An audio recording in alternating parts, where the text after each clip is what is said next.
The Vikings have released Garrett Bradbury. It came out they were going to try to trade him, and if there was no trade, they were going to cut him. There was no trade, so they cut him. And it turns out that the Patriots, who last week released David Andrews, who had been with them for 10 years, that is the landing spot for Garrett Bradbury. He signs a 2-year deal worth up to $12 million. Up to is already doing a lot, always doing a lot of work. We don't know what the base deal is, but it's up to $10 million if he hits all the incentives and or escalators.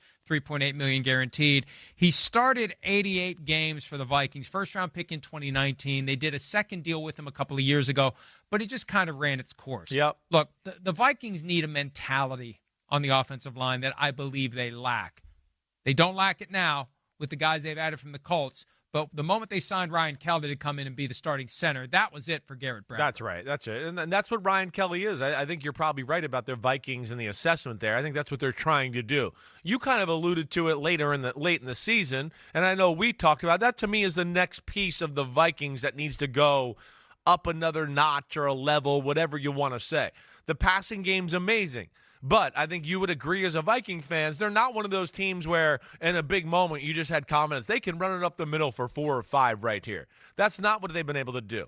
And then Kevin O'Connell maybe growing his play-action pass game off of that, to me, is just some avenues where I think they can grow and even become more dangerous there, and I think they're realizing that, and they're showing us that. With Fries at guard, one of the better guards in football, Ryan Kelly coming towards the end of his career, but known for being a tough jerk that is going to take no nonsense and kind of lead the rest of the offensive line group and make them like that. And I think that's why, in Indianapolis, we used to joke a little bit about the wall, big blue wall, right? Remember that joke back in the day? Right. Built the wall. And he was the guy that was, the biggest structure of that, holding it all together. So, yeah, it's good to see the Vikings make that kind of investment in their O-line. What do you think of the Vikings picking up Jordan Mason from the 49ers? What? That is one of the best under-the-radar off-season signings of the year.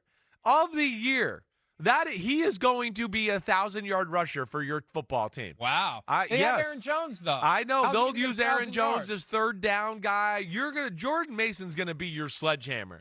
He is damn good. I guarantee that bothered my buddy Kyle Shanahan that he got out the door there in San Francisco. I guarantee that. But we know they got money issues. I think he will be a big help to your football team. No doubt about it.